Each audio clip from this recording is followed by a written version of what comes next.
ഇന്നയോളം നമ്മെ അത്ഭുതകരമായി നടത്തിയ നമ്മുടെ സ്നേഹവാനായ ദൈവത്തെ ഞാൻ സ്തുതിച്ച് മഹത്വപ്പെടുത്തുന്നു.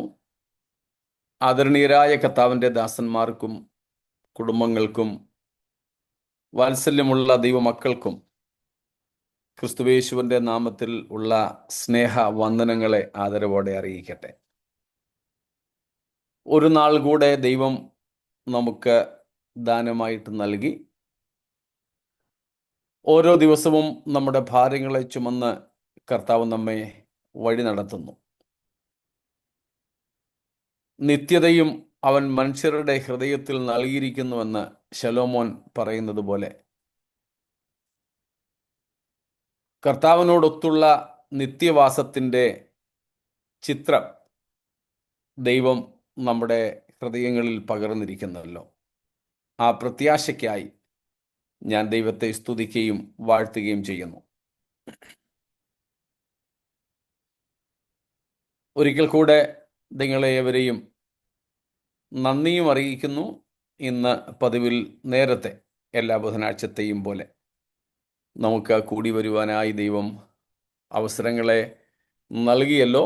ആയതിനായി കർത്താവിന് സ്തോത്രം.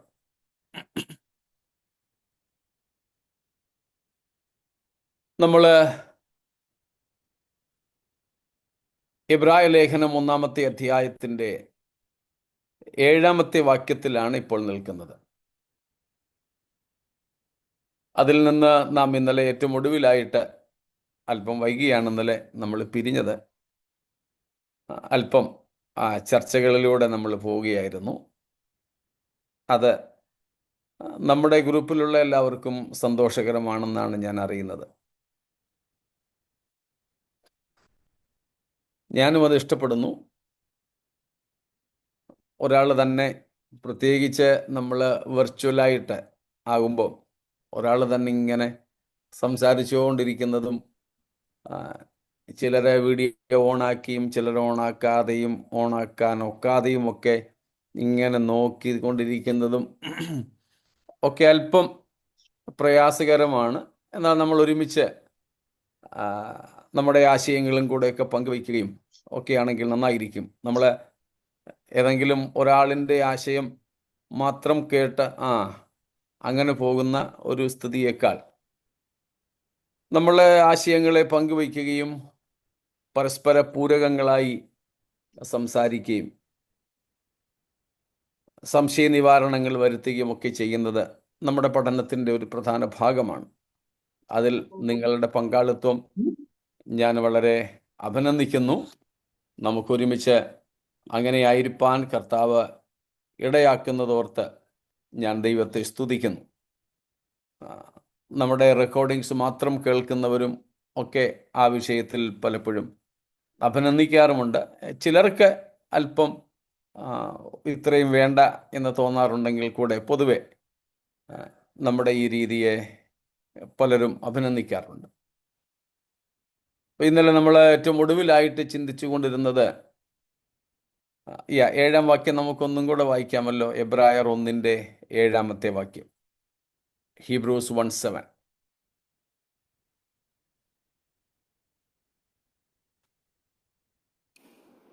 He makes his angels, of the angels he says, he makes his angels winds and his ministers a flame of fire. സ്തോത്രം. അവൻ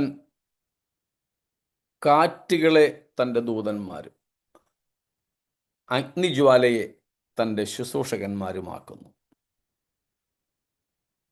He makes his angels and ministers wind or pneuma and fire. അവിടെ നിന്നും നിങ്ങൾക്കൊക്കെ കിട്ടിക്കാണുമല്ലോ. നമ്മുടെ ഗ്രൂപ്പിൽ ഞാൻ ഇന്നലെ വൈകിപ്പോയി, ഇന്ന് കുറച്ച് മുമ്പേ ഞാൻ പോസ്റ്റ് ചെയ്തത്. നിങ്ങളൊരു പക്ഷേ കണ്ടു കാണുമായിരിക്കും. നമ്മൾ പഠിച്ചുകൊണ്ട് വന്ന ആ ടോറി ദൂതന്മാരെക്കുറിച്ച് ക്രോഡീകരിച്ച ആ ഒരു ലിസ്റ്റ് ഇല്ലെങ്കിൽ നമ്മുടെ ഗ്രൂപ്പിൽ ഇട്ടിട്ടുണ്ട്, നോക്കിയാൽ മതി. അപ്പോൾ നമ്മൾ അതിൽ നിന്ന് ദൂതന്മാരുടെ അനൗൺസ്മെൻറ്റ്സ്, ദൂതന്മാരുടെ പ്രഖ്യാപനങ്ങൾ അല്ലെങ്കിൽ അവരുടെ ശുശ്രൂഷകളെക്കുറിച്ച് നോക്കി വന്ന വഴിക്ക് നാം ഏറ്റവും ഒടുവിലായിട്ട് കണ്ടത്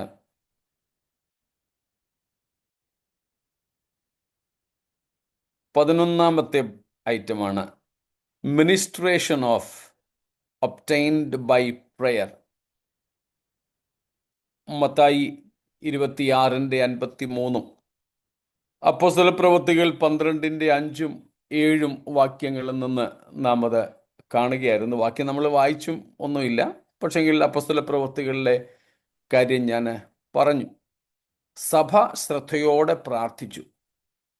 ദൈവം കാരാഗ്രഹത്തിൽ അടയ്ക്കപ്പെട്ടിരുന്ന പത്രോസിന്റെ അടുക്കൽ തൻ്റെ ദൂതനെ അയച്ച്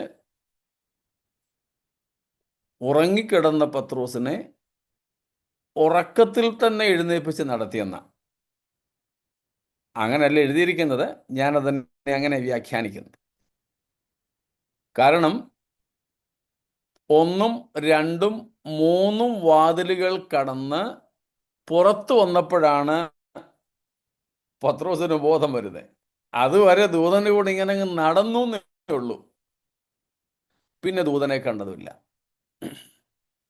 അപ്പോൾ പ്രാർത്ഥനയ്ക്ക് ഉത്തരവുമായിട്ട് വരുന്ന ദൂതനെ അല്ലെങ്കിൽ ദൂതന്മാരെ കാണുന്നു.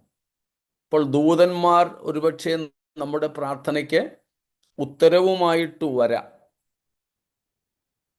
എന്നാൽ നമ്മൾ കണ്ടുകൊണ്ടിരുന്നത് ദൂതന്മാരോട് കൽപ്പിക്കുവാൻ നമുക്ക് തിരുവെഴുത്തിൽ പ്രമാണം, അനുവാദം നൽകപ്പെട്ടിട്ടില്ല. കാരണം ദൂതന്മാർ നമ്മെ ശുശ്രൂഷിക്കുമെങ്കിലും, വിശുദ്ധന്മാരെ, രക്ഷ പ്രാപിപ്പാനുള്ളവരെ ശുശ്രൂഷിക്കുമെങ്കിലും നമ്മുടെ കൽപ്പനയാലല്ല, കർത്താവിൻ്റെ കൽപ്പനയാലാണ് അത് ചെയ്യുന്നത്. അതുകൊണ്ട് നമ്മൾ ദൂതന്മാരോട് കൽപ്പിക്കേണ്ടതില്ല. രണ്ടാമത് നമ്മൾ കണ്ടു, ദൂതനെ അയക്കണമേ എന്നൊരു പ്രാർത്ഥനയും നമുക്ക് തിരുവെഴുത്തിൽ കാണുവാൻ കഴിയുന്നില്ല. അത് ഒരു പാപമോ അതൊരു കപട ഉപദേശമോ അല്ലെങ്കിൽ കൂടെ ആ പ്രാർത്ഥനയ്ക്ക് വേദപുസ്തകത്തിൽ അടിസ്ഥാനമില്ല. ഈ 2 കാര്യങ്ങളായിരുന്നു നമ്മൾ ഇന്നലെ കണ്ടുകൊണ്ടിരുന്നത്. എന്നാൽ നമ്മളൊക്കെ പൊതുവെ പ്രാർത്ഥിച്ചു വരുന്ന ആ പ്രാർത്ഥനയിൽ ഒരു മാനസിക ധൈര്യവും സന്തോഷവും ഒക്കെ പ്രാപിക്കുന്ന ഒരവസ്ഥയുണ്ട്. നമ്മൾ അങ്ങനെയാണ് പഠിച്ചു വച്ചിരിക്കുന്നത്. അതുകൊണ്ട് അതിന് വിപരീതമായ ആശയങ്ങൾ നമുക്ക് അത്ര ഈസിയായിട്ട് സ്വീകരിക്കുവാൻ കഴിയില്ല എന്നുള്ളത് സത്യമാണ്. അതിൽ സംശയ നിവാരണത്തിനായിട്ട് ചോദ്യങ്ങൾ ചോദിച്ചതും അഭിപ്രായങ്ങൾ പറഞ്ഞതും തികച്ചും സ്വാഗതാർഹമാണ്. അപ്പം അതിൽ നിന്നാണ് നമ്മൾ കണ്ടത്, നമുക്ക് ദൈവത്തോട് അപേക്ഷിക്കാം. ദൈവമാണ് ദൂതനെയെങ്കിൽ ദൂതനെ, അല്ല മറ്റെന്തെങ്കിലും രീതിയിലാണെങ്കിൽ അങ്ങനെ തനിക്കുള്ളവർക്ക് സംരക്ഷണം നൽകുന്നത് എന്ന് കണ്ടു. സ്തോത്രം. നമ്മളെ ആത്യന്തികമായി പരിപാലിക്കുന്നത് നമ്മുടെ ദൈവമാണ്, ദൂതനല്ല. ആ ഒരു ആശയം നന്നായിട്ട് തന്നെ നമ്മുടെ മനസ്സിലുണ്ടാവണം. മുമ്പ് നമ്മൾ പറഞ്ഞിട്ടുണ്ടല്ലോ, മലയാളികൾക്കിടയിൽ ഉണ്ടോയെന്ന് എനിക്കറിയില്ല. പണ്ട് ഞാൻ മർത്തോമയിലൊക്കെ ആയിരുന്ന സമയത്ത് ഞങ്ങൾ ചെയ്തു വന്ന ഒരു കാര്യമാണ്. ഇന്ന് നോർത്ത് ഇന്ത്യയിൽ മലയാളികളല്ലാത്തവർക്കിടയിൽ അങ്ങനത്തെ ഒരു പരിചയമുണ്ട്. മലയാളികളിൽ എന്തുമാത്രം അതുണ്ടെന്ന് എനിക്കറിയില്ല. എണ്ണയും വെള്ളവും പ്രാർത്ഥിപ്പിച്ചു കൊണ്ടുപോയി വീട്ടിൽ വയ്ക്കുക. ചില പുള്ളികളൊക്കെ ഷോള് പ്രാർത്ഥിപ്പിച്ചു കൊണ്ടുപോയി വയ്ക്കുന്നവരുണ്ട്. ബൈബിള് പ്രാർത്ഥിപ്പിച്ചു കൊണ്ടുവയ്ക്കുന്നവരുണ്ട്. പിന്നെ ചില പ്രത്യേക പാസ്റ്റേഴ്സോ ലീഡേഴ്സോ സൈൻ ചെയ്ത ബൈബിള് വാങ്ങിച്ചു കൊണ്ടുപോയി വീട്ടിൽ വയ്ക്കുന്നവരുണ്ട്. പ്രാർത്ഥിച്ചു കൊടുത്ത 1 രൂപ നാണയം പേഴ്സിനകത്തോ അലമാരിക്കകത്തോ എടുക്കാതെ സൂക്ഷിച്ചു വയ്ക്കുന്നവരുണ്ട്. അങ്ങനെ പഠിപ്പിക്കുന്ന പാസ്റ്റേഴ്സ് ഉണ്ട്, നമ്മുടെ മലയാളികൾക്കിടയിൽ തന്നെയുണ്ട്. പരസ്യമായിട്ട് ഞാൻ അവരുടെ പേരുകൾ പറയുന്നില്ല. 1 രൂപ പ്രാർത്ഥിച്ചു കൊടുക്കുന്നവരുണ്ട്. കോടിക്കണക്കിന് നിങ്ങൾക്ക് ഇപ്പം ഒരു ചർച്ചിൻ്റെ പ്രോജക്റ്റ്, ഇപ്പം സപ്പോസ് ഞങ്ങളിവിടെ വാടകയ്ക്ക് താമസിക്കുന്നു, വാടകയിലേക്ക് സഭായോഗം കൂടുന്നു, സ്വന്തമായിട്ട് ഞങ്ങൾക്കിവിടെ ഒരു പ്രോപ്പർട്ടി ഇല്ല. അപ്പം ഞങ്ങൾ ഇനിയിപ്പോൾ ഒരു പദ്ധതി ഇടുക, സ്വന്തമായിട്ടൊരു ഇത് വാങ്ങണം. ചിലപ്പോൾ അതിന് കോടികളുടെ ചിലവ് വരും. അപ്പോൾ പറയുമ്പോൾ ചില പാസ്റ്റർമാർ പ്രാർത്ഥിച്ചിട്ട് 1 രൂപ തരിക, എന്നിട്ട് പറയുക, ഈ 1 രൂപ നിങ്ങൾക്ക് എത്രയാണ് ആവശ്യം? 5 കോടി. ഇത് 5 കോടിയായിട്ട് ദൈവം മാറ്റാൻ പോകുന്നു, വിശ്വാസത്താൽ അത് സ്വീകരിക്കുക. ഇതൊക്കെ അതും പരസ്യമായിട്ട കാര്യങ്ങളൊക്കെ ചെയ്യുന്നത്. ചിലർക്കൊക്കെ കാര്യങ്ങൾ മനസ്സിലാകുന്നുണ്ട്, മനസ്സിലാകുന്നവർക്കായിട്ട് സ്തോത്രം. അപ്പോൾ അങ്ങനെയുള്ളവരൊക്കെ യെസ്, അദ്ദേഹത്തിൻ്റെ ഒരു രീതിയാണത്. അതുപോലെ എൻ്റെ വീടിൻ്റെ അല്ലെങ്കിൽ എൻ്റെ ചർച്ചിൻ്റെ തൊട്ടടുത്ത പ്ലോട്ട് എനിക്ക് വേണം.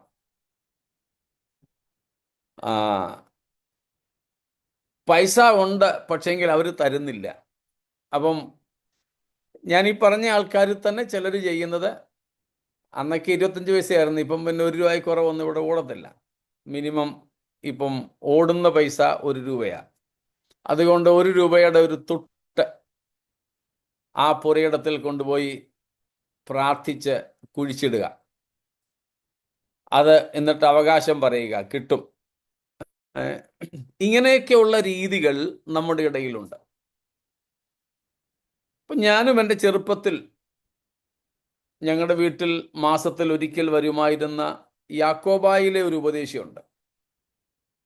യാക്കോബക്കാരനായിരുന്നു അദ്ദേഹം. ഒരു കാവി വസ്ത്രമൊക്കെ ധരിച്ച, താടി മുടിയൊക്കെ നീട്ടി, ഒരു തോൾ സഞ്ചി, ബൈബിളാണെന്ന് തോന്നുന്നു അതിനകത്ത് ഒക്കെ ഇട്ട് സൈക്കിളിൽ മാസത്തിൽ ഒരിക്കൽ വരുന്ന ഒരു ഉപദേശി. അന്ന് ഞങ്ങളുടെ ഒന്നും വീടുകളിൽ അച്ഛനൊന്നും വരുത്തില്ല. എന്നാൽ ഇദ്ദേഹം എല്ലാ മാസവും വരും. അദ്ദേഹത്തെ കൊണ്ട് 1 കുപ്പി വെള്ളം പ്രാർത്ഥിച്ചു വെപ്പിക്കും. അന്ന് ഞങ്ങൾക്ക് പശുവും കോഴിയൊക്കെ ഉണ്ട്. കോഴിമുട്ട അട വെക്കുമ്പോൾ ഈ വെള്ളം തളിച്ചാണ് വെക്കുന്നത്. ഞങ്ങൾക്ക് അന്ന് 2 പശു ഉണ്ട്. അതിലൊരു പശു പാല് കറക്കാൻ സമ്മതിക്കത്തില്ല.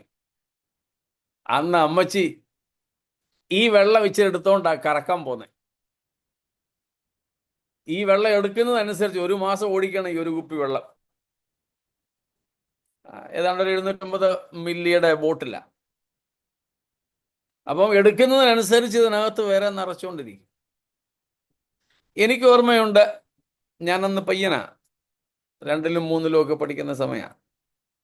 ഈ വെക്കേഷൻ സമയത്ത് ചക്കയും മാങ്ങായും പറങ്കാണ്ടിയും കാഷ്യൂനട്ടിൻ്റെ പഴം ഇതൊക്കെ കഴിച്ച് വയറിനൊക്കെ അസുഖം പിടിക്കുമ്പോഴും ഞാൻ ഓടിച്ചെന്ന് ഇതേലേറെ ശകലം വെള്ളം എടുത്ത് കുടിക്കും. ഞാൻ പറഞ്ഞത്, ഞങ്ങളുടെ വീട്ടിൽ ഞങ്ങൾ ചെയ്തു വന്ന ഒരു കാര്യം, ഈ പ്രാർത്ഥിപ്പിച്ചു വച്ചിരിക്കുന്ന വെള്ളത്തിൻ്റെ കുപ്പിയിലായിരുന്നു ഞങ്ങളുടെ ആശ്രയം, ദൈവത്തിലായിരുന്നില്ല. ഞാനും എൻ്റെ ശുശ്രൂഷയുടെ തുടക്ക സമയങ്ങളിലൊക്കെ വെള്ളവും എണ്ണയൊക്കെ പ്രാർത്ഥിച്ച ആൾക്കാർക്ക് കൊടുക്കുമായിരുന്നു.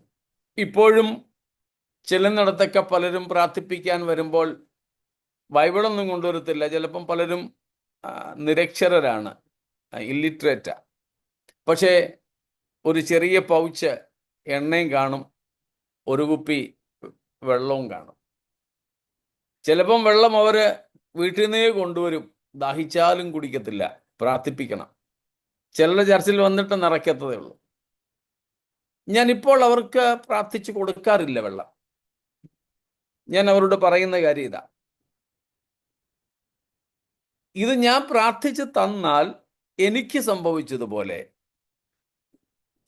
ദൈവത്തിൽ നിന്നുള്ള ദൃഷ്ടി മാറി ഈ ബോട്ടിലും വെള്ളത്തിലേക്കും എണ്ണയിലേക്കും ആശ്രയം പോകും. അത് പാടില്ലാത്തതാണ്. അതുപോലെ തന്നെ ദൂതന്മാരിൽ നമ്മൾ ഈ നിലയിൽ സംരക്ഷണം കണ്ടാൽ നമുക്ക് പിന്നെ ദൈവമല്ല വിഷയം, നമ്മൾ ആവശ്യപ്പെടുന്ന ദൂതന്മാരെയാണ്. അരുത്. ദൂതനെ കൊണ്ട് ദൈവം നമ്മെ പരിപാലിച്ചു കൊള്ളട്ടെ. നമുക്ക് ദൂത സംരക്ഷണം വേണ്ടെന്നൊന്നും നമ്മൾ ദൈവത്തോട് പറയുന്നില്ല. പക്ഷേ നമ്മളുടെ ആശ്രയം ദൈവത്തിങ്കലാണ്. നമ്മുടെ പ്രാർത്ഥന ദൈവത്തോടാണ്. നമ്മൾ സഹായം ആവശ്യപ്പെടുന്നത് ദൈവത്തിൽ നിന്നുമാണ്.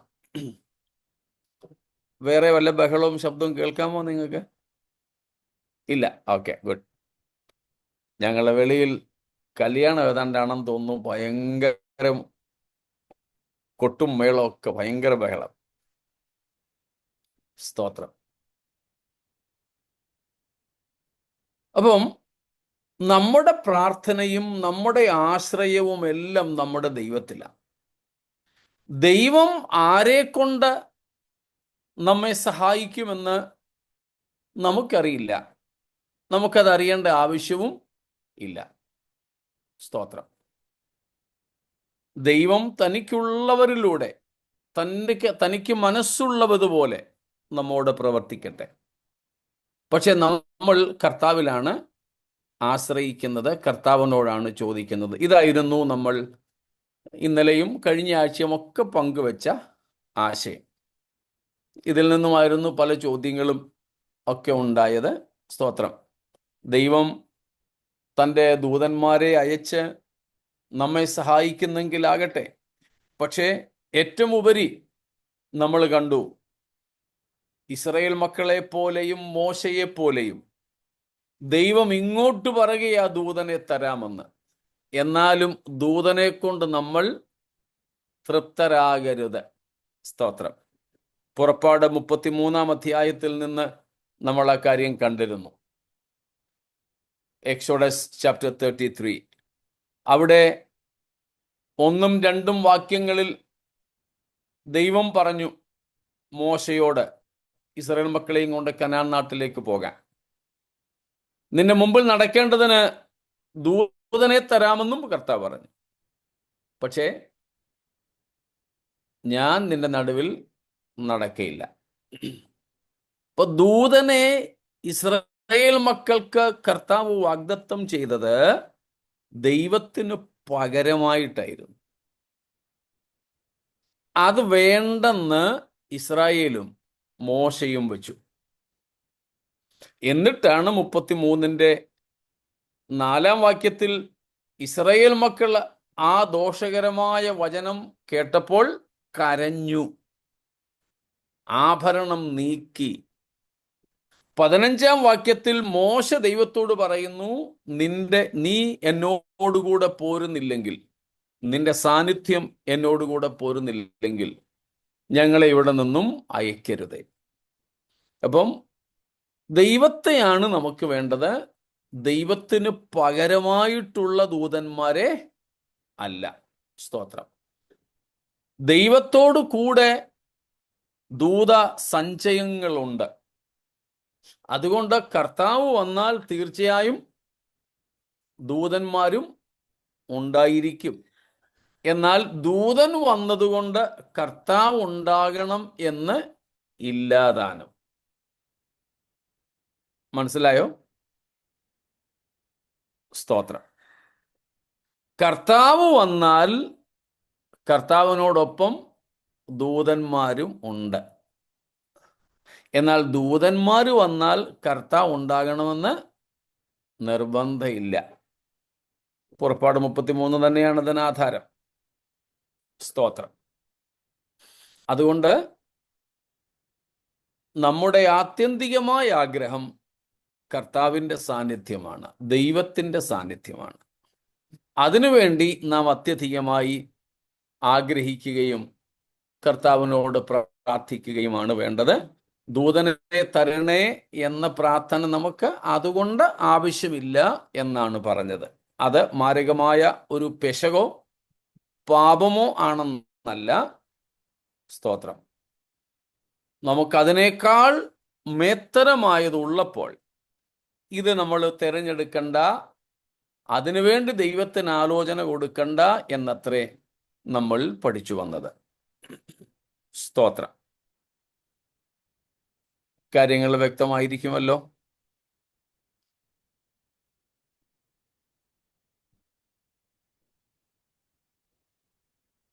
മറ്റെന്തെങ്കിലും ചോദ്യങ്ങൾ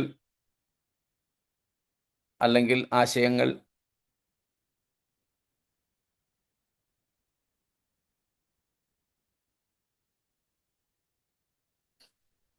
ഓക്കെ, എങ്കിൽ നമുക്ക് മുൻപോട്ട് പോകാം. അടുത്തത് ടോറി പറഞ്ഞ ദൂതന്മാരെ കുറിച്ചുള്ള ആ വിവരണം, ചിലതും കൂടെ ബാക്കിയുള്ളത് വേഗത്തിൽ നമുക്ക് നോക്കാം. ഇന്നും റെഫറൻസുകളൊന്നും പ്രത്യേകിച്ച് അതിനടുത്ത് പറയില്ല. ഗ്രൂപ്പിൽ നിങ്ങൾക്ക് കിട്ടിയിട്ടുണ്ടല്ലോ. ഗ്രൂപ്പിൽ ഇല്ലാത്ത ആരെങ്കിലും ഉണ്ടെങ്കിൽ അവർ പറഞ്ഞാൽ നിങ്ങളെയും കൂടെ ആ ഗ്രൂപ്പിൽ ചേർക്കാം. നമുക്ക് 2 ഗ്രൂപ്പുകളുണ്ട്. ഒന്ന് റെക്കോർഡിങ്സിന് വേണ്ടി മാത്രം, റെക്കോർഡിങ്സും വളരെ അത്യാവശ്യമായ എന്തെങ്കിലും ഇൻഫോർമേഷൻസ്, സൂചനകളും ഉണ്ടെങ്കിൽ അതിന് വേണ്ടി മാത്രമുള്ള ഒരു ഗ്രൂപ്പുണ്ട്. മറ്റൊന്ന് ഒരു പൊതുവായ ഗ്രൂപ്പുണ്ട്, നമ്മുടെ പൊതുവായ കാര്യങ്ങളൊക്കെ അറിയിക്കുന്നതിനുള്ള ഗ്രൂപ്പ്. അതിൽ പൊതുവായ ഗ്രൂപ്പിലാണ്, ജനറൽ ഗ്രൂപ്പിലാണ് ഞാനിത് പോസ്റ്റ് ചെയ്തിരിക്കുന്നത്. അതിൽ ഇല്ലാത്ത ആരെങ്കിലും ഉണ്ടെങ്കിൽ നിങ്ങൾ പറഞ്ഞാൽ നിങ്ങളെയും കൂടെ ചേർക്കാം. ഇതുപോലെയുള്ള കാര്യങ്ങളൊക്കെ അതിനകത്ത് കിട്ടും. അപ്പം അടുത്തതായിട്ട് നമുക്ക് കാണുവാനായിട്ട് സാധിക്കുന്നത്, ദൂതന്മാരെ കുറിച്ച് പറഞ്ഞിരിക്കുന്നത് റിജോയ്സ് ഓവർ എ റിപ്പന്റന്റ് സിന്നർ. നമുക്കറിയാവുന്ന കാര്യമാണ്. ദൂതന്മാർ മാനസാന്തരപ്പെടുന്ന ഒരു പാപിയെ ചൊല്ലി സന്തോഷിക്കുന്നു. മാനസാന്തരപ്പെടുന്ന ഒരു പാപിയെ ചൊല്ലി സന്തോഷിക്കുന്നു. Rejoice. Angels, angelic beings rejoice over a repentant sinner. റെഫറൻസുകൾ നിങ്ങൾക്ക് കിട്ടുന്നുണ്ടല്ലോ. ലൂക്കോസ് 15:7-10 വാക്യങ്ങളിലാണ് ഉള്ളത്. നമുക്കറിയാവുന്നതായതുകൊണ്ട് അവിടെ അധികം നിൽക്കേണ്ടതില്ലല്ലോ. അടുത്തത്, angels have charge over the children of God. ദൈവ മക്കൾക്ക്, അല്ലെങ്കിൽ നമ്മൾ മത്തായി 18:10-11 വാക്യങ്ങളിൽ കഴിഞ്ഞ ആഴ്ച കണ്ട വിഷയങ്ങൾ തന്നെയാണ്. ഓരോരുത്തർക്കും, അല്ലെങ്കിൽ നമുക്ക് വേണ്ടി ദൈവത്തിൻ്റെ ദൂതന്മാരെ ദൈവം ഉത്തരവാദിത്വപ്പെടുത്തി നിർത്തുന്നു എന്ന ഭാഗമാണ് കണ്ടത്. അവരുടെ ദൂതന്മാർ എന്ന കർത്താവ് പറഞ്ഞ ഭാഗമാണ്. സ്തോത്രം. Have charge over the children of God. ദൈവ മക്കളുടെ മേൽ ദൃഷ്ടി വയ്ക്കുന്ന, ഉത്തരവാദിത്വം ഉള്ള ദൂതന്മാരെ കുറിച്ച് നമുക്ക് കാണുവാൻ സാധിക്കുന്നു. ഉദാഹരണമാണ് കഴിഞ്ഞ ആഴ്ച നമ്മൾ സവിസ്തരം 2 ദിവസം എടുത്ത് ചിന്തിച്ച, 2-3 ദിവസം എടുത്ത് ചിന്തിച്ച വിഷയമാണിത്. അതുകൊണ്ട് കൂടുതൽ വിവരിക്കേണ്ടതില്ലല്ലോ. മത്തായി 18:10 വേറെയും വാക്യങ്ങൾ അവിടെ കൊടുത്തിട്ടുണ്ട്. സ്തോത്രം. അടുത്തതാണ്, they are of different orders. They are of different orders. പല തരത്തിലുള്ള, പല വിധത്തിലുള്ള, പല വിഭാഗങ്ങളിലുള്ള ദൂതന്മാരുണ്ട്. പല വിഭാഗം ദൂതന്മാർ എല്ലാം ഒരേ ഗണത്തിൽപ്പെട്ടവരല്ല, വിവിധ ഗണത്തിൽപ്പെട്ട ദൂതന്മാരാണുള്ളത്. ഉദാഹരണത്തിന് സെറാഫുകൾ, സെറാഫീംസ്, ചെരൂബീംസ്, കെരൂബുകൾ, ഇങ്ങനെ പല ഗണത്തിൽപ്പെട്ട ദൂതന്മാരുണ്ട്. മറ്റൊന്നാണ് they are not to be worshipped. അവരെ ആരാധിക്കുവാൻ പാടില്ല. Angels are not worthy of worship. ദൂതന്മാർ ആരാധിക്കപ്പെടാൻ യോഗ്യരല്ല. അവരെ ആരാധിക്കരുത്. ദൂതന്മാരെ ആരാധിക്കരുത്. അതിനെക്കുറിച്ചും നമ്മൾ കണ്ടിട്ടുണ്ട്. യഹൂദന്മാരിൽ ചിലർക്കൊക്കെ ഒരു ദൂതാരാധന തോന്നിപ്പോയി. പൊതുവെ നമ്മുടെ ഇടയിൽ എന്ന് പറഞ്ഞാൽ മനുഷ്യർക്കിടയിലുള്ള ഒരു സംഗതിയാണ് വീരാരാധന എന്നുള്ളത്. മിക്കവാറുമൊക്കെ മതങ്ങളിലെ ദൈവങ്ങളെ നോക്കിക്കേ, അവരൊക്കെ ഏറ്റവും ശക്തന്മാരായിരിക്കും. ഈ സിനിമകളിലൊക്കെ ഞാൻ കണ്ടിട്ടില്ല, കേട്ടിട്ടുള്ളത്. ഒരു ഹിന്ദി പറയുകയാണെങ്കിൽ നായക് ഒരേ ഖൽനായക് ഹോത്താ ഹെ എന്നാണ്. ഒരു നായകനും ഒരു വില്ലനും, ഒരു നായകനും ഒരു വില്ലനും പൊതുവെ മതങ്ങളിലൊക്കെ ഉണ്ട്. പൊതുവെ ദൈവസങ്കല്പം ഒരു വീരനായിട്ടാണ്. തങ്ങളുടെ ദൈവം ഏറ്റവും ശക്തൻ. അതുകൊണ്ടാണ് മിക്കവാറും മതങ്ങളിലെ ദൈവങ്ങളെ നോക്കിക്കേ, അവരൊക്കെ അതികായന്മാരാണ്. ഗ്രീക്ക് ദേവതയായ അറ്റ്ലസ്, റോമൻ ദേവതയായ റോമിയോ, എഫേസോസിലെ ദേവതയായ അർത്തമീസ് അല്ലെങ്കിൽ ഡയാന, ഇവരെയൊക്കെ നോക്കിയാൽ സകലരെക്കാളും ശക്തന്മാരാണ് അവർ. അപ്പം ഈ വീരാരാധന, ശക്തന്മാരോടുള്ള ഒരു ആരാധന മനുഷ്യർക്ക് സ്വാഭാവികമായിട്ടുണ്ട്. അതുകൊണ്ട് തന്നെ യഹൂദന്മാർക്കിടയിലും ചിലർക്കൊക്കെ ഒരു ദൂതാരാധനാ മനോഭാവം ഉണ്ടായിരുന്നു. ദൂതാരാധനാ മനോഭാവം അത് പാടില്ലെന്ന് തിരുവെഴുത്ത് വ്യക്തമാക്കുന്നു. കൊലോസ്യലേഖനം 2:18 പൗലോസ് ആ കാര്യം വ്യക്തമാക്കുന്നുണ്ട്. സ്തോത്രം. ഒരു തരത്തിലും ഒരു ദൂതനോടും നമുക്ക് ആരാധന തോന്നാൻ പാടില്ല. എന്തിനേറെ പറയുന്നു, അപ്പോസ്തോല ശ്രേഷ്ഠനായ യോഹന്നാന് പോലും ആ അബദ്ധം പറ്റിയത് നമ്മൾ വെളിപ്പാട് പുസ്തകത്തിൽ കണ്ടതാണ്. നമ്മളെ സഹായിക്കുന്നവരോട് ഒക്കെ നമുക്കൊരു പ്രത്യേക സ്നേഹമായിക്കൊള്ളട്ടെ, ആദരവായിക്കൊള്ളട്ടെ, പക്ഷെ ആരാധനയായിട്ടത് മാറിക്കൂടാ. ദൂതന്മാരും ആരും തന്നെ ആരാധനയ്ക്ക് യോഗ്യരല്ല. സ്തോത്രം. അടുത്തത്, they are examples of meekness. അവർ സൗമ്യതയുടെ ഉദാഹരണങ്ങളാണ്.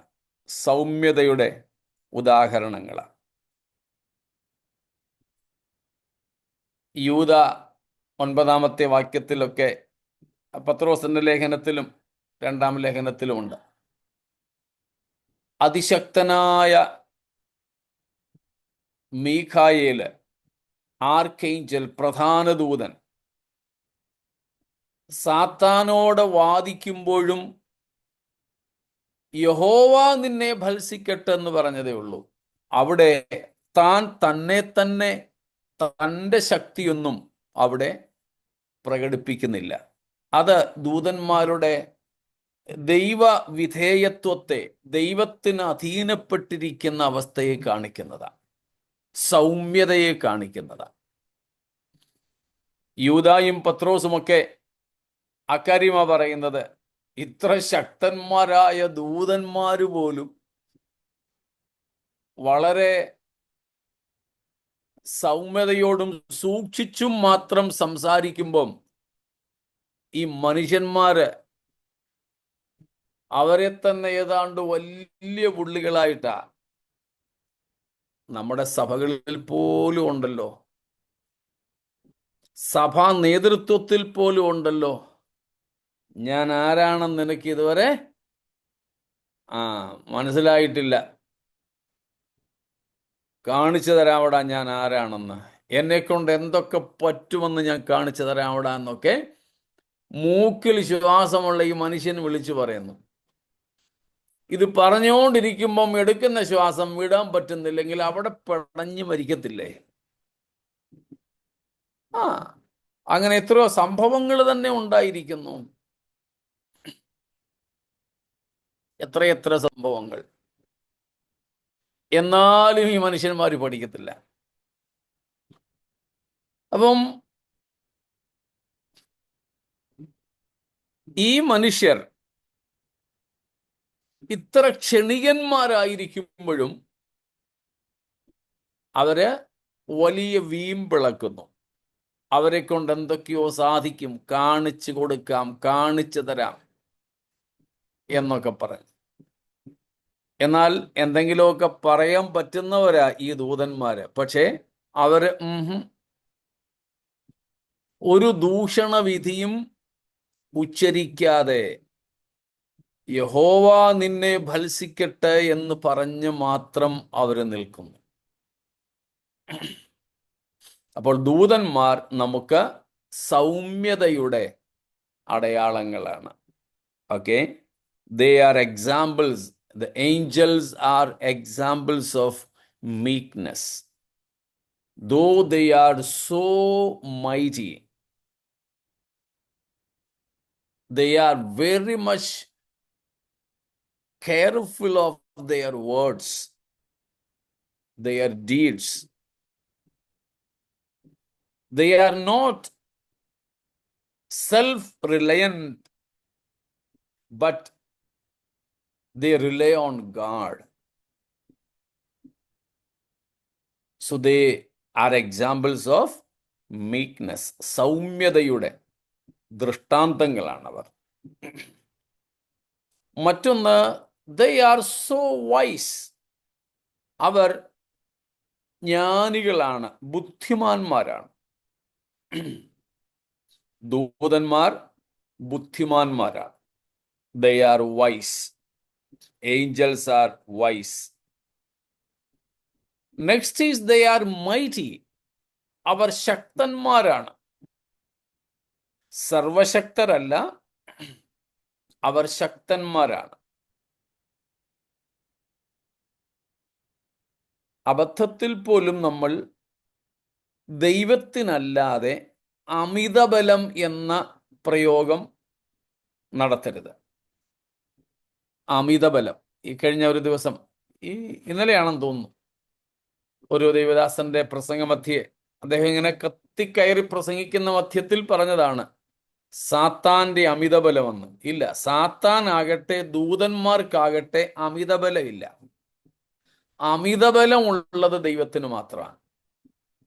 God alone is all powerful. Neither angels nor Satan are all powerful. There is no immeasurable power for these beings except God the Creator. സ്രഷ്ടാവായ ദൈവത്തിനല്ലാതെ ദൂതന്മാർക്കോ അഥവാ വിശുദ്ധ ദൂതന്മാർക്കോ വീണുപോയ ദൂതന്മാർക്കോ ആർക്കും തന്നെ അമിത ബലം ഇല്ല. സ്തോത്രം. അമിത ബലം ഇല്ല.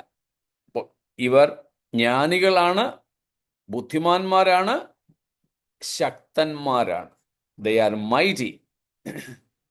They are mighty. സ്തോത്രം.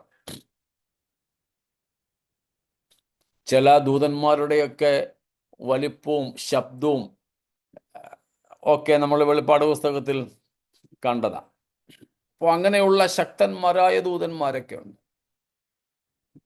ശക്തന്മാരല്ലാത്ത ഒരു ദൂതൻ ഇല്ല, അതാണ് സത്യം. ഒരു ദൂതൻ ഇറങ്ങിപ്പോയി അശൂർ പാളയത്തിൽ കൊന്നുകൂട്ടിയവരുടെയൊക്കെ എണ്ണം നമുക്കറിയാം. സ്തോത്രം. ശരി, മറ്റൊന്ന്, ദേ ആർ ഹോലി, അവർ വിശുദ്ധന്മാരാണ്. ദൈവസന്നിധിയിൽ നിൽക്കുന്ന ദൂതന്മാർ, ദേ ആർ ഹോലി, അവർ വിശുദ്ധ ദൂതന്മാരാണ്. വിശുദ്ധ ദൂതന്മാരാണ്. ദേ ആർ ഇലക്ട്, അവർ തെരഞ്ഞെടുക്കപ്പെട്ടവർ. 1 തീമോഥെയോസ് 5:21 നാം കാണുന്നു, അവർ തെരഞ്ഞെടുക്കപ്പെട്ടവരെന്നോ വിശുദ്ധന്മാരെന്നോ ഒക്കെ വ്രതന്മാരെന്നോ ഒക്കെ വിളിക്കപ്പെടാവുന്നവരാണ്. അവസാനമായിട്ട് ടോറി പറഞ്ഞു നിർത്തുന്നത്, they are innumerable, angelic beings are innumerable, അവർ അസംഖ്യമാണ്.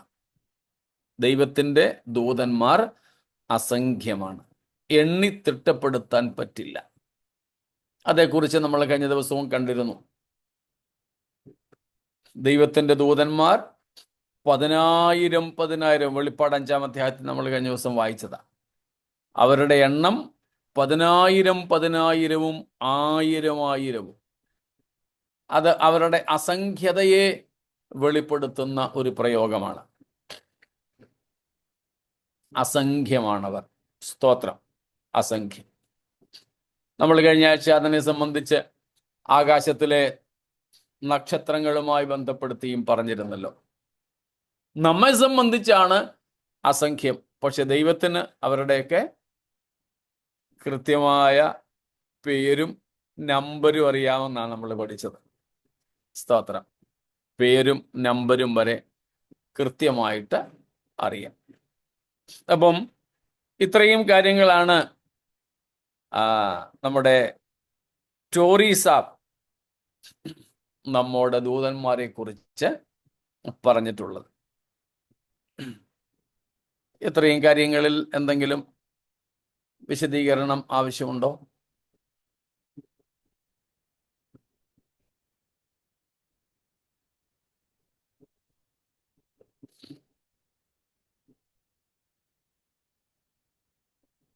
ശരി, മറ്റൊന്നുമില്ലെങ്കിൽ നമുക്ക് വീണ്ടും 1-ാം അധ്യായം 7-ാമത്തെ വാക്യത്തിലേക്ക് പോകാം. ഒന്നും കൂടെ നമുക്ക് ആ 7-ാം വാക്യം വായിക്കാം.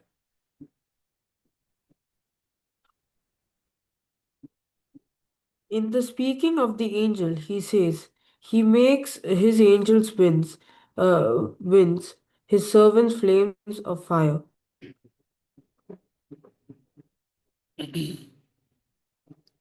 നമ്മള് ഈ 1-ാമത്തെ അധ്യായത്തിൽ വിശേഷിച്ച് 4 മുതൽക്കുള്ള വാക്യങ്ങളിൽ അപ്പോസ്തലൻ ഉദ്ധരിക്കുന്ന പഴയ നിയമ ഉദ്ധരണികളെയൊക്കെ ആദ്യത്തെ ദിവസം തന്നെ പഠിച്ചതായതുകൊണ്ട് ഇത് ഏത് ഭാഗത്തു നിന്ന് എന്നൊന്നും പറയുന്നതിന് ഇവിടെ നിൽക്കുന്നില്ല. അവൻ കാറ്റുകളെ തൻ്റെ ദൂതന്മാരും അഗ്നിജ്വാലയെ തൻ്റെ ശുശ്രൂഷകന്മാരുമാക്കുന്നു. സ്തോത്രം. അവിടെ നമ്മൾ കാണുന്നത്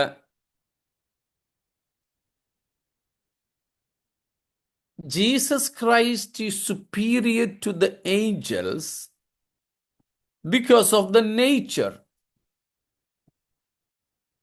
പ്രകൃതം കൊണ്ട് യേശുക്രിസ്തു ദൂതന്മാരെക്കാൾ ശ്രേഷ്ഠൻ എന്നാണ് നാം ഇവിടെ കാണുന്നത്. Christ superiority because of his superior nature. ദൂതന്മാരുടെ മേൽ ഉള്ള യേശുക്രിസ്തുവിൻ്റെ സ്വഭാവം, പ്രകൃതം ശ്രേഷ്ഠമായതുകൊണ്ട് ദൂതന്മാരെക്കാൾ യേശു ശ്രേഷ്ഠൻ എന്നാണ് നമുക്കിവിടെ നിന്നും കാണുവാൻ കഴിയുന്നത്.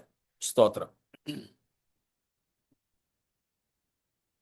അതില് ജോൺ മാക്കാർത്തർ പറഞ്ഞിരിക്കുന്ന അദ്ദേഹത്തിൻ്റെ ഒരു പുസ്തകത്തിലെ ഒരു ഭാഗം ഞാൻ വായിച്ചു കേൾപ്പിക്കാം. അദ്ദേഹം ഇങ്ങനെയാണ് പറയുന്നത്: Jesus is also superior to angels because of his nature. ക്രിസ്തുവിൻ്റെ പ്രകൃതം നിമിത്തം ക്രിസ്തു ദൂതന്മാരെക്കാൾ ശ്രേഷ്ഠനാണ്. In verse number 7, the Holy Spirit shows the basic difference between the nature of angels and that of the Son. ഈ 7-ാമത്തെ വാക്യത്തിൽ പരിശുദ്ധാത്മാവ് ചൂണ്ടിക്കാട്ടുന്നത്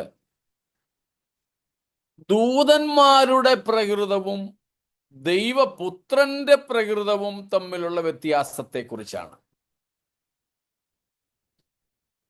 അവിടെ ഹി മേക്സ്, അവൻ കാറ്റുകളെ തൻ്റെ ദൂതന്മാരും അഗ്നിജ്വാലയെ തൻ്റെ ശുശ്രൂഷകന്മാരും ആക്കുന്നു. He makes. അതിന് കൊടുത്തിരിക്കുന്ന ഗ്രീക്ക് പോയിയോ എന്നാണ്. POIEO. POIEO. ലാസ്റ്റിലത്തെ O ലോങ് ഓയാണ്.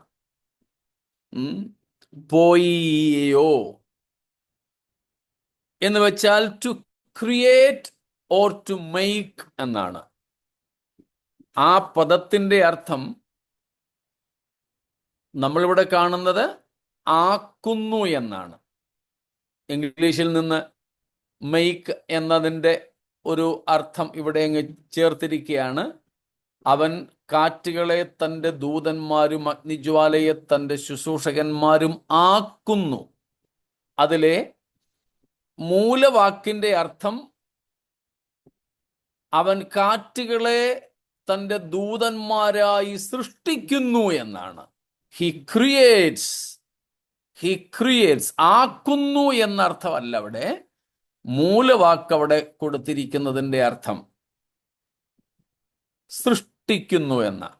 അങ്ങനെയാണെങ്കിൽ ആ വാക്യം നമുക്കിങ്ങനെ വായിക്കാൻ പറ്റും: അവൻ കാറ്റുകളെ തൻ്റെ ദൂതന്മാരും അഗ്നിജ്വാലയെ തൻ്റെ ശുശ്രൂഷകന്മാരും ആയി സൃഷ്ടിക്കുന്നു, ആയി ഉണ്ടാക്കുന്നു എന്ന. അങ്ങനെ വരുമ്പോൾ അർത്ഥം എന്താണ്? Christ is the creator of the angels. ആ അർത്ഥത്തിൽ, ആ ഗ്രീക്ക് മൂലപദത്തിന്റെ അർത്ഥത്തിൽ യേശുക്രിസ്തു ഈ ദൂതന്മാരുടെ സ്രഷ്ടാവെന്ന് വരുന്നു. കണ്ടോ? അപ്പോൾ ദൂതന്മാരും ക്രിസ്തുവും തമ്മിൽ ഉള്ള വ്യത്യാസം ഇവിടെ എന്തുവാ? സൃഷ്ടിയും സ്രഷ്ടാവും എന്ന വ്യത്യാസമാണ്.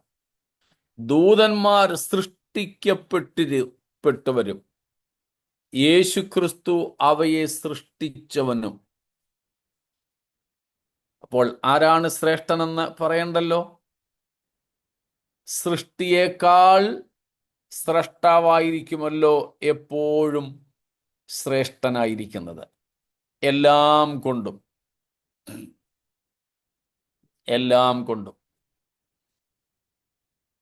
ഞാൻ ഇടയ്ക്കിടയ്ക്ക് മക്കളോട് പറയാറുണ്ട്, സ്തോത്രം, creator and director of angels. Yes, അത് ആംപ്ലിഫൈഡ് ആണോ?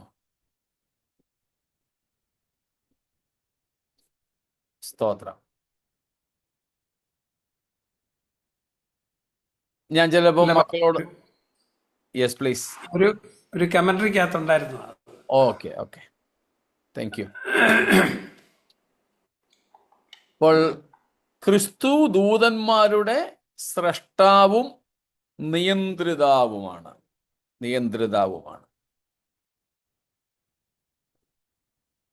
ഞാൻ മക്കളോട് ഇടയ്ക്കിടയ്ക്ക് പറയാറുണ്ട്, എൻ്റെ മക്കളോട് മാത്രമല്ല പൊതുവെ കുട്ടികളോട് പറയാറുണ്ട്. കല്യാണ സമയത്തൊക്കെ കല്യാണം കഴിക്കുന്നവരെ നോക്കി പ്രസംഗിക്കുന്ന സമയത്ത് ഞാൻ പറയാറുണ്ട്, ചിലപ്പോൾ നിങ്ങൾക്ക് പപ്പായെയും മമ്മിയെയും കൂടുതൽ വിദ്യാഭ്യാസം കാണും, അറിവ് കാണും, വരുമാനമൊക്കെ കാണും. എന്നാലും നിങ്ങൾ എത്ര വളർന്നാലും നിങ്ങൾ പപ്പായും മമ്മിയും ആകത്തില്ല. നിങ്ങളുടെ പപ്പായും മമ്മിയും അങ്കൂട്ട ചാപ്പ്, ഇല്ലിറ്ററേറ്റ്, നിരക്ഷര കുച്ചികളായിക്കോട്ടെ, ഒട്ടും കാണാൻ കൊള്ളരുതാത്തവർ, ആരോഗ്യമോ ആ, പഠിത്തമോ വിവരമോ പോലും ഇല്ലാത്തവർ, എന്നാലും നിങ്ങളുടെ അപ്പനും അമ്മയും അവര് തന്നെയാണ്. നിങ്ങൾക്കൊരിക്കലും ആ സ്ഥാനം മാറ്റാൻ പറ്റില്ല. ഇവിടെ സ്രഷ്ടാവെന്ന നിലയിൽ യേശുക്രിസ്തു സൃഷ്ടികളായ ദൂതന്മാരെക്കാൾ ശ്രേഷ്ഠൻ. ശ്രേഷ്ഠൻ. സ്തോത്രം. ഇപ്പോൾ മാക് ആർത്തർ പറയുന്ന മറ്റൊരു സംഗതിയുണ്ട്. Christ is the creator of angels, but not only creator, but he is the owner. He possesses these created angels. They are his possession. They are his possession. So these angels are not only created beings, but also they are the possession of Christ. Stotra. Possession of Christ. അപ്പോൾ ആ നിലയിൽ യേശു കർത്താവ് ദൂതന്മാരെക്കാൾ ശ്രേഷ്ഠൻ. എന്നിട്ട് മാക്കാർത്തർ പറഞ്ഞു നിർത്തുന്നത് ഇങ്ങനെയാണ്: They are his created servants, his ministers, his winds and flame of fire.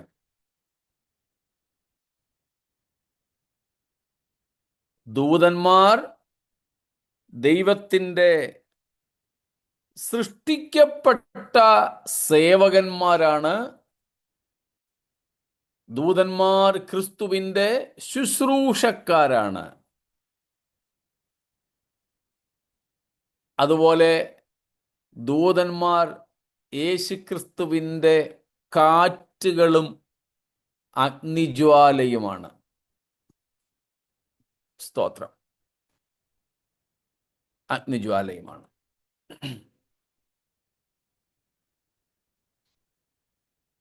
അപ്പോൾ നാം ഇവിടെ കാണുന്നത് ദൈവം ക്രിസ്തു ദൂതന്മാരെക്കാൾ ശ്രേഷ്ഠൻ തൻ്റെ പ്രകൃതം കൊണ്ട്. കർത്താവ് അവരെ സൃഷ്ടിച്ചു. അതുകൊണ്ട് അവർ അവൻ്റെ സൃഷ്ടിയും അവൻ്റെ സ്വത്തുമാണ്. They are his possession. അവർ ക്രിസ്തുവിൻ്റെ സമ്പത്താണ്.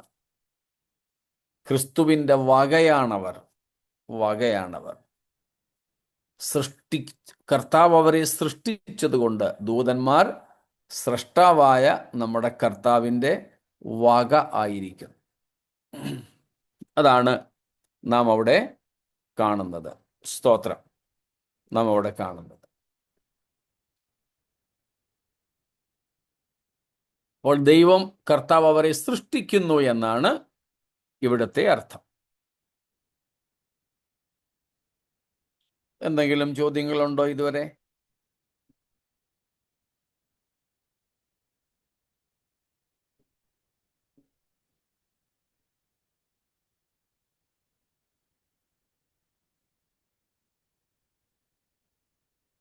ശരി.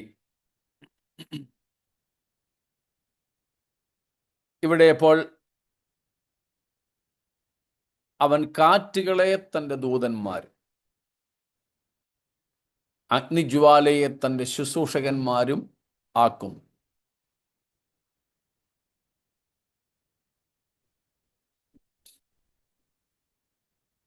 അപ്പോൾ കർത്താവിൻ്റെ ഉദ്ദേശ നിവർത്തിക്ക് വേണ്ടി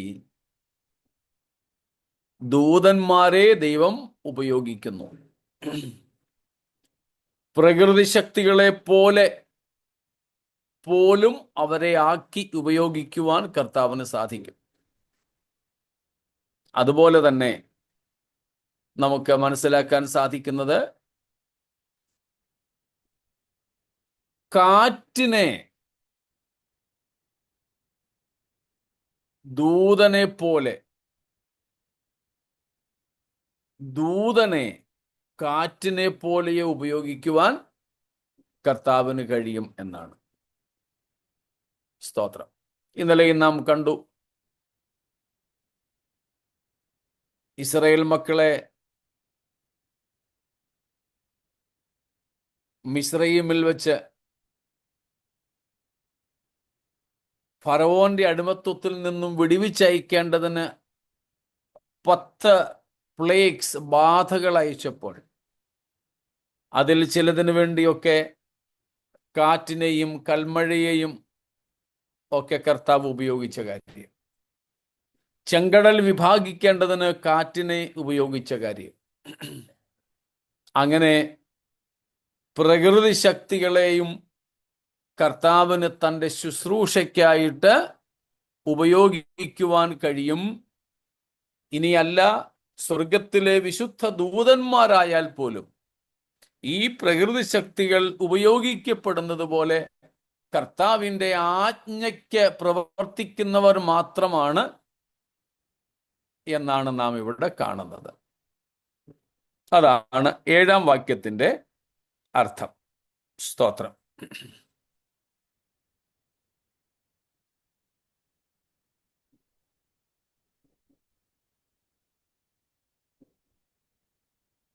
മറ്റെന്തെങ്കിലും ഈ 7-ാം വാക്യത്തിൽ നിന്ന്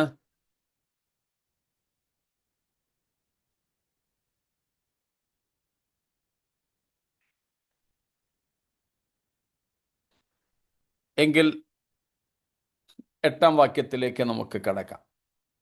വേഴ്സ് നമ്പർ 8, 8-ാം വാക്യം. But about the Son, he says, Your throne, O God, will last forever and ever, and righteousness will be the scepter of your kingdom. Praise God.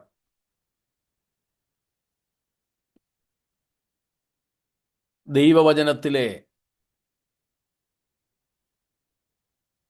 പ്രഖ്യാപനങ്ങളിൽ അതിശ്രേഷ്ഠമായ ഒരു പ്രഖ്യാപനമാണ് നാം ഇവിടെ കാണുന്നത്. സ്തോത്രം. The Father's claim on the deity of Jesus. The Father confesses that the Son is not less than God. What a mighty proclamation, acclamation. എത്ര സമുന്നതമായ ഒരു പ്രഖ്യാപനം, വിളംബരം. പിതാവായ ദൈവം പുത്രനെ കുറിച്ച് വിളംബരം ചെയ്യുകയാണ്. പിതാവായ ദൈവം പുത്രനോട് ഏറ്റുപറയുകയാണ്. സ്തോത്രം. അതിൻ്റെ ആഴങ്ങൾ മനസ്സിലാവുന്നുണ്ടോ? ഐ ആം സോറി, എനിക്ക് അതിൻ്റെ ഞാൻ മനസ്സിലാക്കുന്ന ആഴങ്ങളിലേക്ക് നിങ്ങളെ കൊണ്ടുപോകുവാൻ കഴിയുന്നില്ലെന്നാണ് കരുതുന്നത്. ക്ഷമിച്ചാലും എൻ്റെ പരിമിതികൾ. സ്തോത്രം. പരിശുദ്ധാത്മാവ് നമ്മുടെ ഉൾക്കാഴ്ചകളെ തുറക്കട്ടെ. നമ്മുടെ ചിന്താഗതികളിൽ പരിശുദ്ധാത്മാവ് ചലനങ്ങൾ സൃഷ്ടിക്കട്ടെ. നമുക്ക് ഇതിൻ്റെ ആഴങ്ങൾ ഗ്രഹിക്കുന്നതിന്, അതിലേക്ക് ഈ ഭൂമിയിൽ പെയ്യുന്ന മഴ, ആ വെള്ളം ഊർന്ന് ഊർന്ന് ഊർന്ന് മണ്ണിലേക്ക് ഇറങ്ങുന്നത് പോലെ. സ്തോത്രം. ഞാൻ പല സമയത്തും പറഞ്ഞിട്ടുള്ളതുപോലെ വളരെ ശക്തിയുള്ള ആസിഡിൻ്റെ തുള്ളി നമ്മുടെ ശരീരത്ത് വീണാൽ അതിങ്ങനെ പതിയെ പതിയെ ശരീരത്തിനകത്തേക്ക് ആഴ്ന്ന് ഇറങ്ങിച്ചെല്ലുന്നത് പോലെ നമ്മൾ ശരീരത്തിലൊക്കെ കുത്തിവയ്ക്കുന്ന മരുന്ന് ശരീരത്തിൽ എവിടെയെങ്കിലും ചിലപ്പോൾ തൊലിപ്പുറത്തോ ചിലപ്പോൾ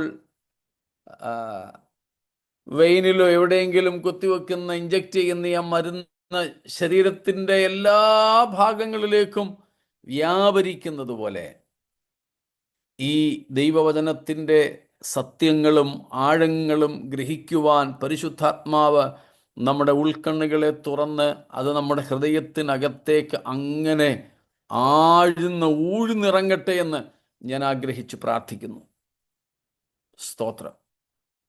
പിതാവായ ദൈവം തൻ്റെ പുത്രനായ ക്രിസ്തുവിനെ കുറിച്ച് ക്രിസ്തുവിനോട് പറയുന്ന ഏറ്റുപറച്ചിൽ, പ്രഖ്യാപനം.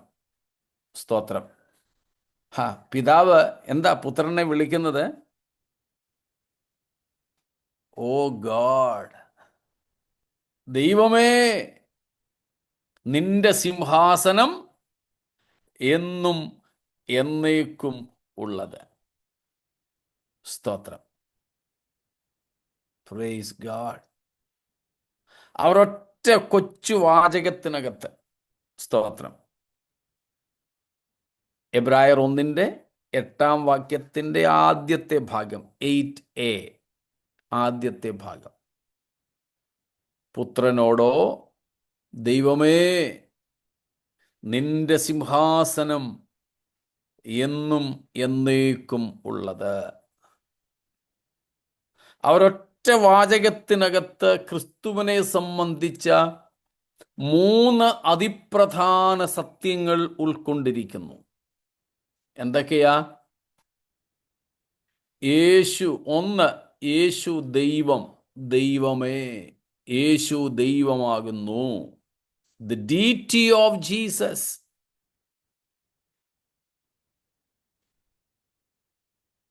2, about his throne.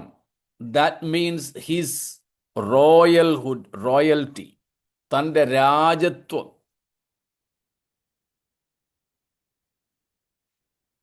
3, എന്നും എന്നേക്കും ഉള്ളത്. Is forever and ever. The eternality of Jesus. The deity, then the sovereignty or the royalty, then the eternality of Jesus. യേശുക്രിസ്തുവിൻ്റെ 3 അതിപ്രധാന ശ്രേഷ്ഠതകളുടെ വിഷയം ഈ കൊച്ചു വാചകത്തിനകത്ത് ഉള്ളടക്കം ചെയ്തിരിക്കുന്നു. 1, യേശുവിൻ്റെ ദൈവത്വം. പിതാവ് വിളിക്കാണ് ദൈവമേ. യേശു ആരാ? ദൈവം. സ്തോത്രം. ഒരു യഹൂദ കുടുംബത്തിൽ പിറന്ന ഒരു യഹൂദ തച്ചനായി മാത്രം യേശുവിനെ കാണരുത് കേട്ടോ. Never ever try to see or diminish Jesus Christ as a carpenter, a Galilean carpenter. ഗലീലക്കാരനായ ഒരു യഹൂദനായ തച്ചനായി, ആശാരിയായി മാത്രം യേശുവിനെ ആരും കാണരുത്. Of course he was born into a carpenter family of Judah. It is true. അത് നിഷേധിക്കുന്നില്ല. യേശു ഒരു ആശാരി കുടുംബത്തിൽ, യോസേഫിന്റെ കുടുംബത്തിൽ ജനിച്ചു.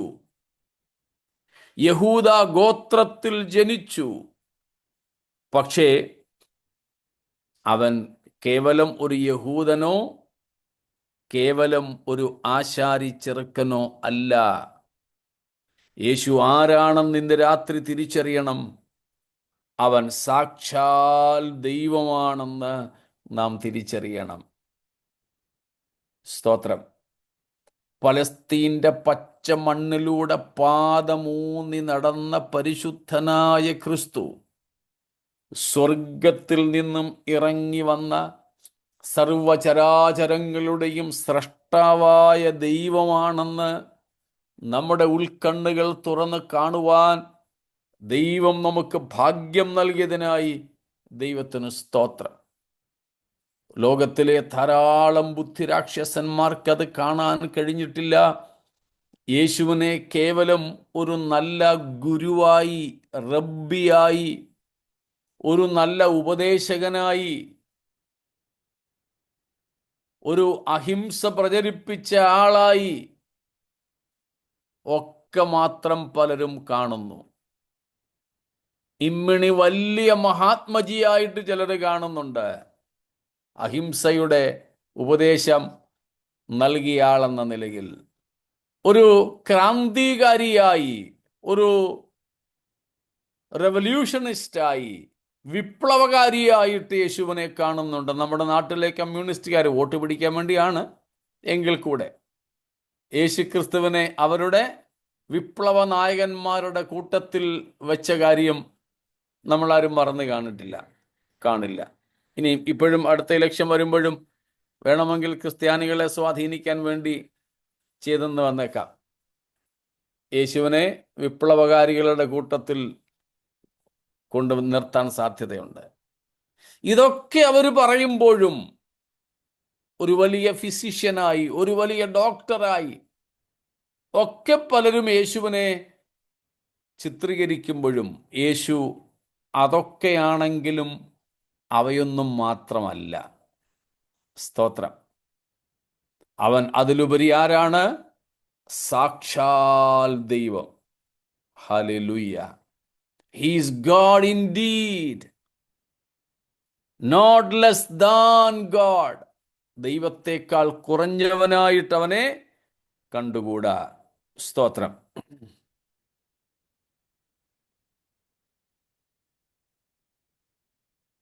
സമയം നമ്മുടേത് തീർന്നതുകൊണ്ട് ഞാനിവിടെ നിർത്താൻ നിർബന്ധിതനാകുന്നു.